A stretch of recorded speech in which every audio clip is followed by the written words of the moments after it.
Alright friends, buckle up because Jesus is about to flip more tables than a Black Friday Walmart sale. We're diving into sayings 55 through 64 of the Gospel of Thomas, and these are not your Sunday school memory verses. Nope, these sayings hit like holy grenades. This week, Jesus calls out excuses, shreds our obsession with wealth, and drops one of the strangest dinner invitations in Scripture. Spoiler, you don't want to be the guy who skips the banquet for a new cow.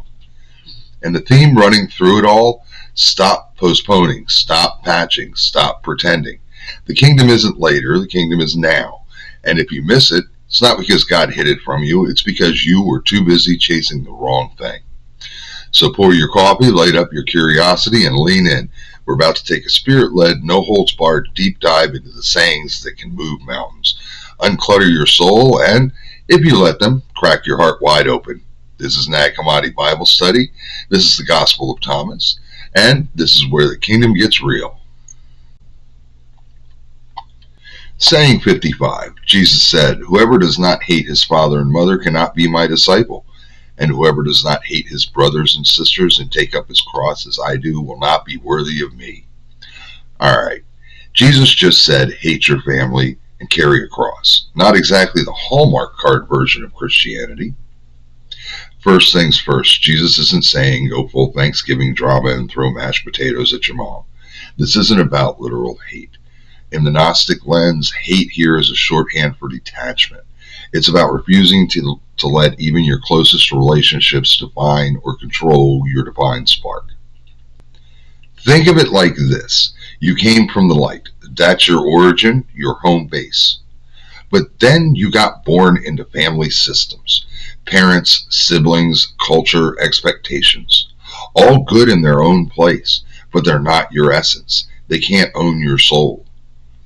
When Jesus says, hate them, he's saying, don't confuse your bloodline for your lifeline. Don't let family roles become chains, because if you do, you'll never step into your full identity as a child of the living Father. And then he drops the cross reference. Now, in canonical Christianity, take up your cross gets spun into suffer nobly and shut up about it. But in Thomas, it's not about martyrdom points. It's about awakening. The cross is a symbol of dying to the false self, that person stitched together from family pressure, cultural scripts, ego props, and fear. So the saying is basically, detach from the illusions your family handed you, detach from the roles that keep you small, take up the cross, let the false self die, and step into the bigger life you were born for. Now the funny part, most people read this literally and panic. Jesus said, hate your mom. Cue awkward family dinners.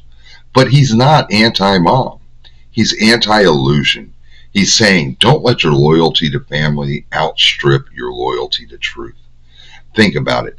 How many people live their whole lives chasing approval, parents, siblings, the whole family system, and never once ask what their soul actually wants? That's bondage. That's the false self. That's death before death. Jesus is calling you out of that. He's saying, if you want to walk this path, you're going to have to let go of the need to please your dad, to fit your mom's dream, to compete with your brother, to outshine your sister. That's not the kingdom. That's just generational baggage. And here's the kicker. When you detach, when you let that old identity die, you don't actually lose your family. You gain the ability to love them freely, without fear, without manipulation, without ego. You can finally love them as yourself, because you're no longer enslaved to their version of you. So the teaching isn't hate your family. It's stop worshiping your family. Stop making them the gods who decide your worth. Only then can you follow the real God, the living God. Jesus isn't asking you to burn bridges. He's asking you to stop confusing bridges for your home. So here's the question for us. What false roles handed down by family or culture do I need to crucify so I can walk free? Because until you die to those illusions, you can't rise into your true life. That's saying 55, raw, tough love, but it's the kind that frees you. Saying 56, Jesus said, Whoever has come to understand the world has found only a corpse, and whoever has found a corpse, the world is not worthy of that person. Okay, so right out of the gate, Jesus goes full goth kid at Hot Topic. The world? Yeah, it's just a corpse. Like, wow, thanks, Jesus. Nothing like starting our day with a reminder that life is basically Weekend at Bernie's.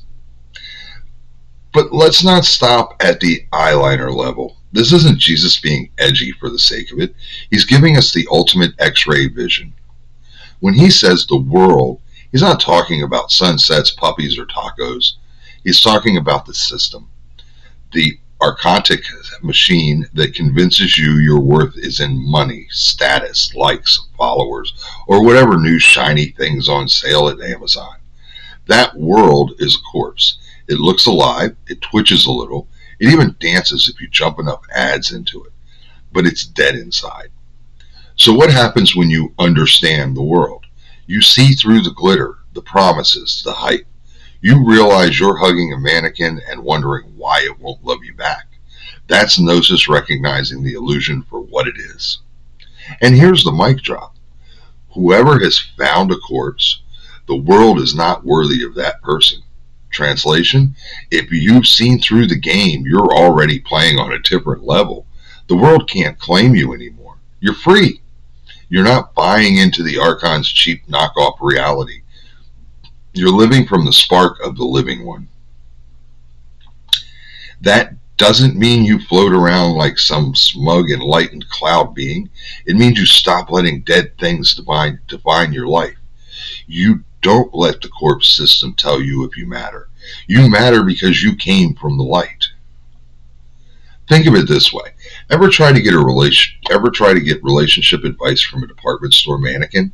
No matter how long you talk, that thing's not giving you wisdom. Same with the world system. Stop expecting life from dead structures. Jesus is daring you to ask, where am I still trying to get life from something that's really a corpse? Is it that job that drains you? That toxic belief system? That endless scroll? Because once you spot the corpse for what it is, you stop trying to dance with it. And when you do, the world's not worthy of you, because you've remembered you belong to something alive. So to sum it up, don't kiss corpses, don't crown corpses, and for heaven's sakes, don't build your life on one. Saying 57. Jesus said, the kingdom of the Father is like a man who had good seed. His enemy came by night and sowed weeds among the good seed. The man did not allow them to be pulled up. He said to them, lest perhaps you go to pull up the weeds, and you also pull up the wheat along with them. For on the day of the harvest, the weeds will be obvious, and they will be pulled up and burned.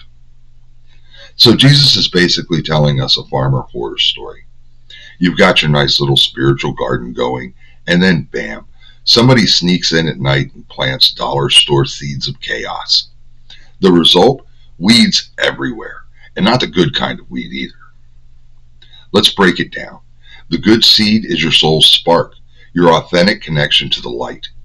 The enemy, that's the Archon's ego, fear, or just your own shadow self sneaking around at 3 a.m. with a packet of nonsense. The weeds are illusions, false beliefs, distractions, all the stuff that strangles your energy and keeps you from becoming real fruit. And here's the kicker. The farmer doesn't freak out. He doesn't go full weed whacker mode. He lets both grow side by side. Why? Because uprooting the weeds too early can destroy the wheat. Translation, sometimes the junk in your life is so tangled up with the good stuff that you can't just rip it out without causing damage. Jesus is teaching spiritual patience here. Weeds equal deficiency. Wheat equals fullness. Both grow together in this mixed up world. If you obsess over tearing out every illusion, every flaw, every bad habit right now, you risk damaging your true self in the process. So the wisdom is, let both exist for a time. Keep growing in the light. Trust that the truth will outlast the lies. On harvest day, meaning awakening, gnosis, the difference between weeds and wheat is obvious. The weeds can be tossed in the fire where they belong, and the wheat can be gathered into fullness. Think of it like your junk drawer at home.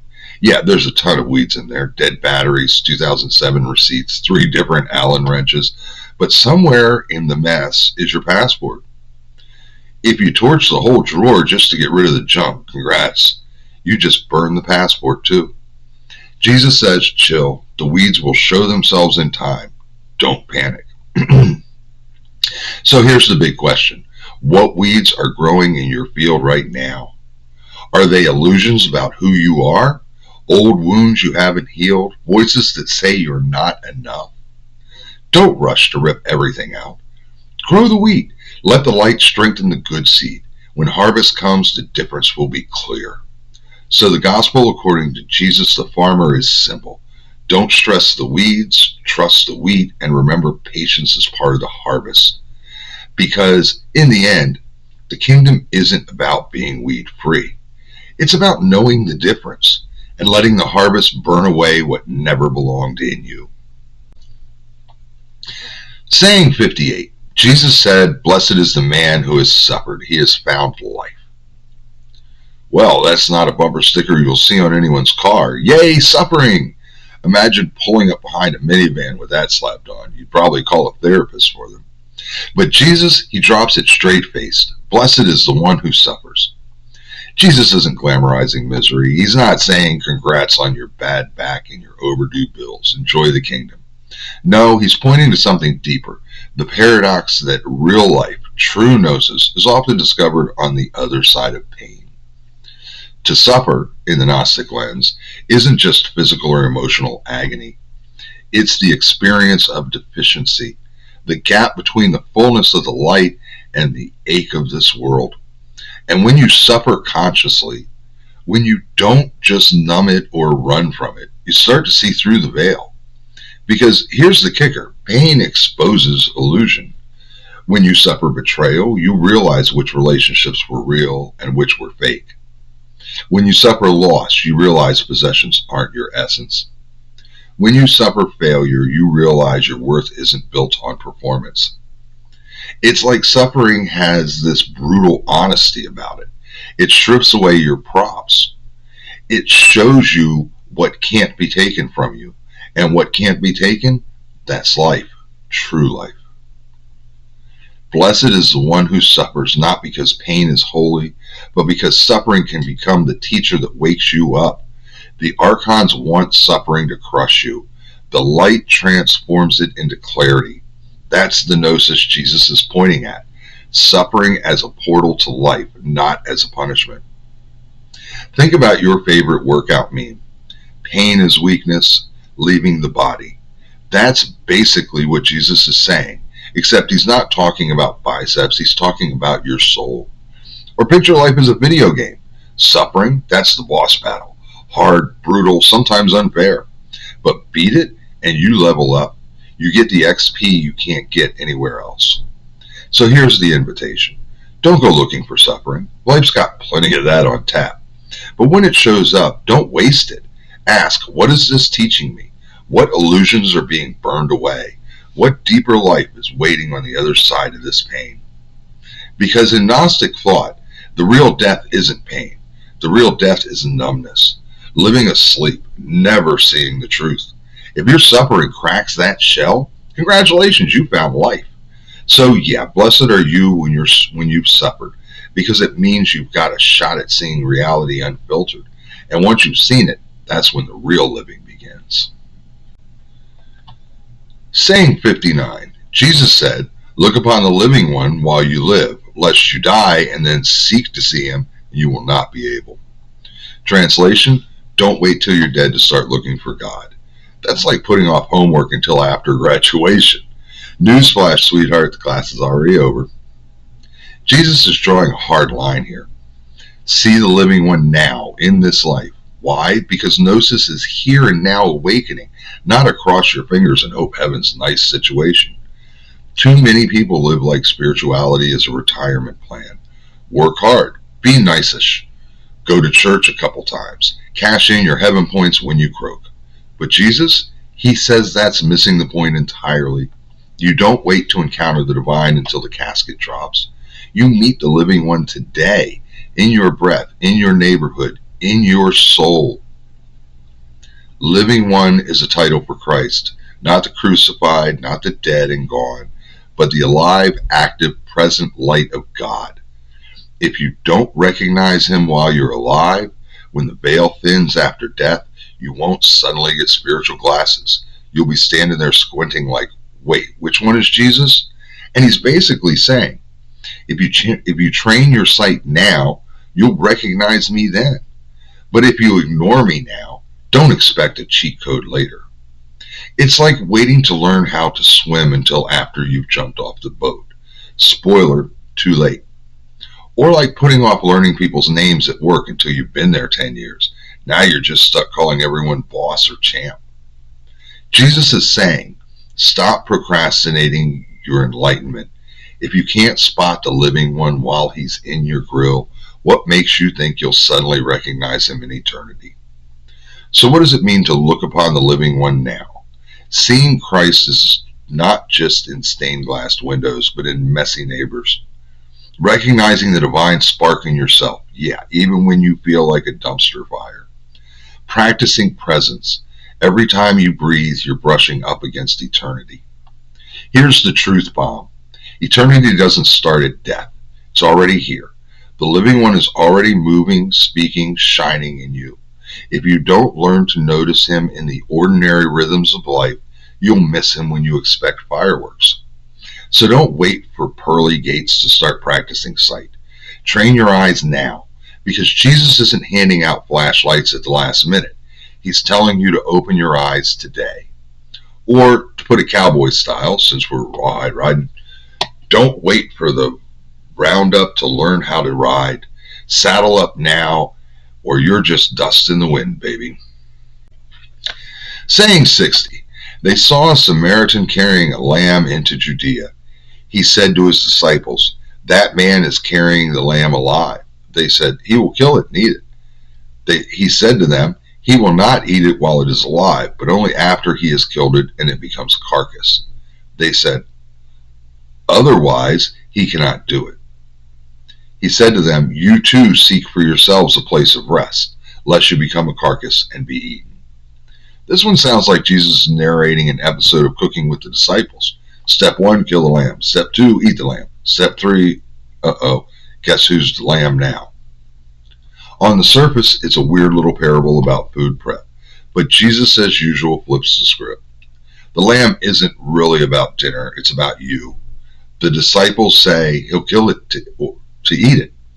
Jesus says, yep, and if you don't wake up, you'll be on the menu too. He's warning them, don't live like sheep waiting to be somebody else's lunch. Don't stay stuck in ignorance, because the system, the archons, the world's powers, will chew you up and spit you out. The lamb is life, alive, it has potential. Dead, it becomes consumption. Same with you. If you stay awake, aware, in touch with the living one, you are life. If you stay asleep, numb, distracted, you become a carcass, just fuel for the system. The place of rest Jesus talks about, that's the pleroma, the fullness, the deep center where your soul finally stops thrashing around and finds peace. If you don't seek that place while alive, you risk becoming nothing but food for deficiency, eaten up by fear, greed, ego, and decay. It's kind of like being online. If you're not actively awake, intentional, and guarding your spirit, the algorithms eat you alive. Suddenly you're doom scrolling, ad clicking, raging at nonsense. You're not living, you're consumed. Jesus is saying, don't be the clickbait lamb. Find your place of rest before the world turns you into fast food. So how do we avoid carcass life? We can seek rest. Silence, prayer, Sabbath, stillness, not optional, soul survival. Stay awake. Don't let your inner spark get dulled by endless noise. Be alive. Create, love, move in freedom. Alive people are unappetizing to the system. Here's the mic drop. The question isn't whether you're food. The question is whether you're alive enough to resist being eaten. If you rest in the living one, You don't become someone else's carcass. You become light, and light, beloved, is unchewable. Saying 61. Jesus said, "Two will rest on a bed, the one will die and the other will live." Salome said, "Who are you, man, and whose son? You have mounted my bed and eaten from my table." Jesus said, "I am he who comes from the one who is whole. I was given in the things of my Father. I am your disciple. Therefore I say, if someone is whole, he will be filled with light. But if he is divided, he will be filled with darkness." This one starts off sounding like the setup for a soap opera. Two people in one bed, a scandal. Then it swerves into cosmic wisdom about wholeness and division. Leave it to Jesus to turn what sounds like a telenovela into a master class in gnosis. Jesus starts, "Two will sit on a bed, one dies, one lives." Translation, two people can share the same space, the same life, the same spiritual opportunity, but only one may wake up. Proximity isn't salvation, wholeness is. Then Salome barges in with this raw, almost sassy question. "Who are you? You're on my bed, eating at my table. Who even invited you?" It's vulnerable, intimate, and challenging all at once. She's basically saying, if you're shaming life with me, I need to know who you really are. Jesus replies, "I come from the one who is whole." That's the key. He's saying, I'm not fractured, not split, not half and half. I come from fullness, from the pleroma. That's my origin. That's what I carry. And then he flips it into a teaching. If you are whole, you're full of light. If you're divided, you're filled with darkness. Wholeness is the core of Thomas. Division equals weakness. Darkness equals missed potential. The ego splits us. One part wants peace, the other wants power. One part seeks God, the other seeks applause. One rests, the other runs. That's division. That's darkness. Wholeness is integration. It's when your inner house isn't fighting itself. When your heart, mind, and body say the same yes. That's when light floods in. Think of it like a smartphone. If you've got 10 apps running in the background, all chewing up your battery, the thing dies fast. That's division. But when the system is cleared, aligned, optimized, you've got power all day. That's wholeness. Jesus is saying, don't live like a phone with 100 background tabs. Be one, be focused. That's where the light is. How do we practice wholeness? Integration. Stop compartmentalizing. Don't be holy on Sunday and Hellraiser on Monday. Be one self. When you eat, eat. When you pray, pray. When you rest, rest. Don't split yourself with distractions. Ask like Salome, who are you? To others and to yourself. Demand truth. The bed and table are symbols of intimacy, presence, daily life. Jesus says, in those spaces, don't settle for divided living. Be whole, be light. Because in the end, two may share the same bed, but only one wholeness makes the difference between living and dying. Saying 62. Jesus said, I speak my mysteries to those who are worthy of my mysteries. Do not let your left hand know what your right hand is doing. This one hits like a double shot espresso. First he says, I've got mysteries, but not everyone gets them. Then he follows with, oh, and by the way, keep your hands out of each other's business. It's like sacred teaching meets sitcom advice. Two parts, but they fit together. I speak my mysteries to those worthy of my mysteries. This isn't Jesus being stingy with wisdom. He's not gatekeeping like some cosmic influencer with a paywall. He's saying gnosis can't be dumped into unprepared soil. If your soul isn't ready, the seed won't sprout. Worthiness here doesn't mean moral perfection. It means openness. It's the posture of someone who's curious, humble, hungry enough to wrestle with the mystery instead of reducing it to the bumper sticker slogans. Do not let your left hand know what your right hand is doing. This sounds like you just shifted into practical advice for magicians or poker players, but it's deeper. He's talking about spiritual secrecy.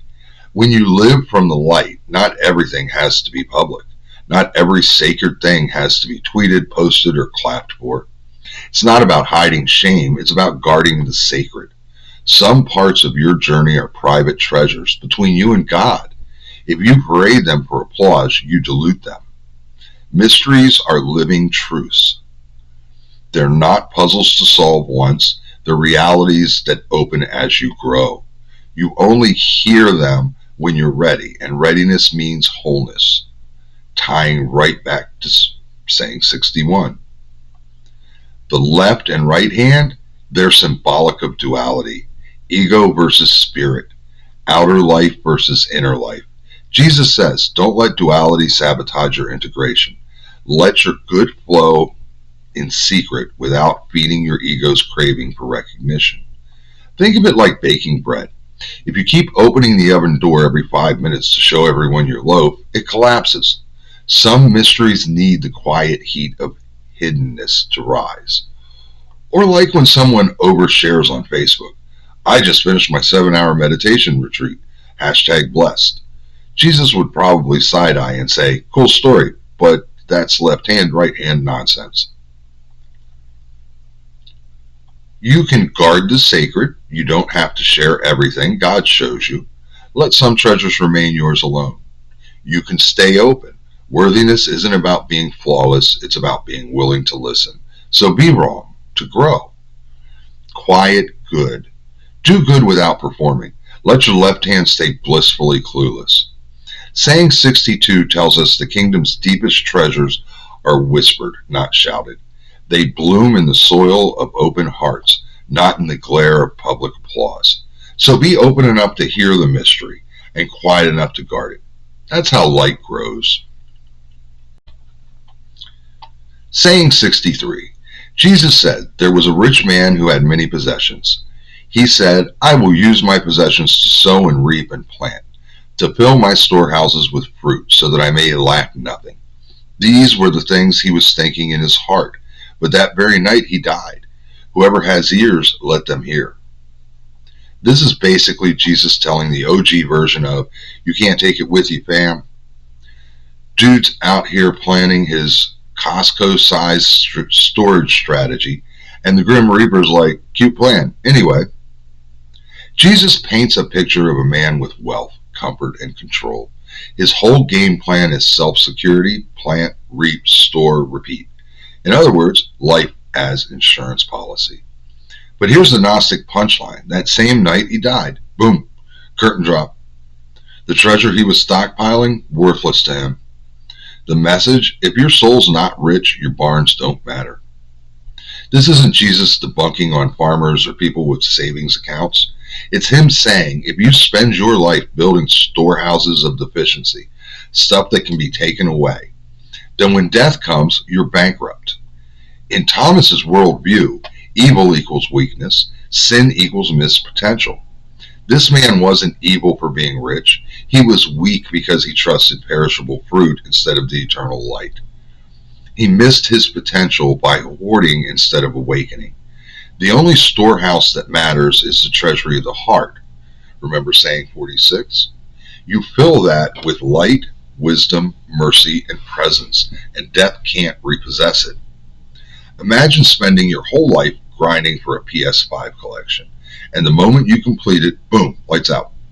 Or worse, you log out and realize, oh wait, none of that XP transfers to the next server.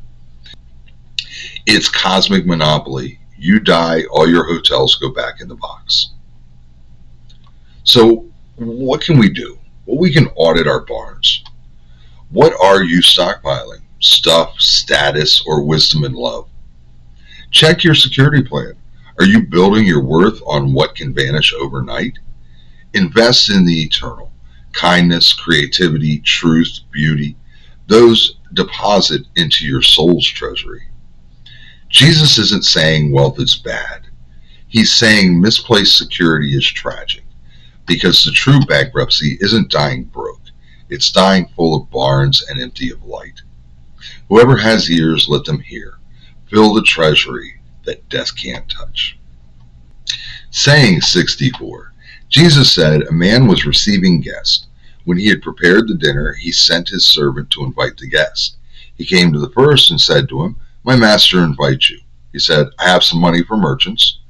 They will come to me this evening. I must go and give them instructions. I ask to be excused from the dinner." He came to another and said to him, "My master has invited you." He said to him, "I have bought a house, and I am called away for a day. I shall have no time." He came to another and said to him, "My master invites you." He said to him, "My friend is going to be married, and I am to prepare the dinner. I shall not be able to come. I ask to be excused from the dinner." He came to another and said to him, "My master invites you." He said to him, "I have bought a farm, and I am going to collect the rent. I shall not be able to come. I ask to be excused." The servant returned and said to his master, "Those whom you invited to the dinner have asked to be excused." The master said to his servant, "Go out on the roads, bring those whom you find, so that they may dine. Businessmen and merchants will not enter the places of my Father." Jesus drops the ultimate "you up, dinner invite" story, and every guest goes to the party. Seriously, everyone's got an excuse. "Sorry, I'm with my merchants, just bought a house, bestie's wedding, farm stuff." The master's like, "Fine, forget y'all. I'll invite randos from off the street." It's the first century version of sending out a Facebook event invite and getting 0 RSVPs. At first glance, this looks like Jesus roasting flaky friends. But the parable cuts deeper. It's about priorities and presence.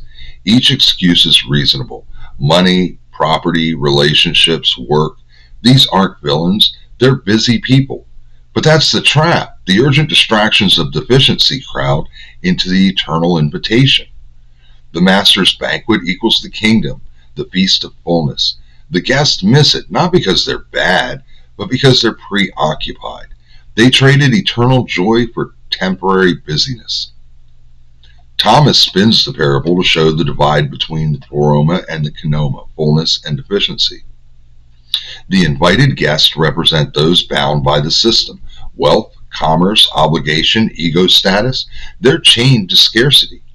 The master represents the divine, the open invitation to fullness, union, joy. The randos off the street, that's the Gnostic shocker. The kingdom isn't for the elite. It's for anyone hungry enough to show up. Notice the kicker. Businessmen and merchants will not enter the places of my Father. Translation, the ones obsessed with transactions, always buying, selling, trading, will miss the feast. Why? Because the kingdom isn't a deal, it's a gift. Imagine God throwing the best potluck in cosmic history. Eternal joy, endless wine, grace, lasagna baked by angels. And folks are like, "Sorry, I gotta mow my lawn." Or it's like being given front row tickets to your favorite band, but you skip it to reorganize your sock drawer. It's absurd. But Jesus makes the absurd sting, because don't we do this? You can audit your excuses. What's keeping you too busy for the feasts of the Spirit? You can say yes to the banquet, even if you don't feel ready, even if it interrupts your grind. The kingdom doesn't need your resume. It needs your presence. And you can flip the script. Stop trying to earn a seat. Just show up hungry. This parable isn't about God being mad at your job or your mortgage. It's about missing the eternal feast because you're hypnotized by temporary chores. The kingdom is not tomorrow's calendar slot. It's now, and the only RSVP required is your attention. So, what's your excuse? And are you ready to ditch it for the feast that never ends? And there we have it, friends. 10 sayings that flip the world upside down and remind us that the kingdom isn't waiting on a someday calendar invite. It's already here, hiding in plain sight, just daring us to notice. We saw Jesus call out the ones who cling to wealth and miss the feast. We saw him remind us that showing up as our true self, vulnerable. We saw Jesus call out the ones who cling to wealth and miss the feast. We saw him remind us that showing up as our true, vulnerable self is the real ticket to freedom. We saw him dismantle excuses, illusions, and all of the patchwork spirituality we try to sew into broken egos. The through line: fullness over deficiency, presence over distraction, awakening over excuses. And if you've been tracking with us, you can feel the rhythm building. Thomas isn't just throwing random one-liners at us. He's stringing pearls into a necklace, one that only shines when you wear it, not when you stash it in a drawer. So this week's challenge: don't just read these sayings, live them. Be solitary when the crowd pulls you off course. Be elect by saying yes to your true origin. Sit at the banquet instead of making excuses. And above all, let your life itself become a sign of the living one: movement and rest, action and peace, fire and stillness. Next week, we dive into saying 63 through, sorry. Next week, we dive into saying 65 through 74. Trust me, the momentum only intensifies. We're going to see more parables, more holy paradoxes, and some of Jesus' spiciest lines yet. Now do me a favor, pluck the like, squish the subscribe, and splinter the share button so we can keep spreading this goodness.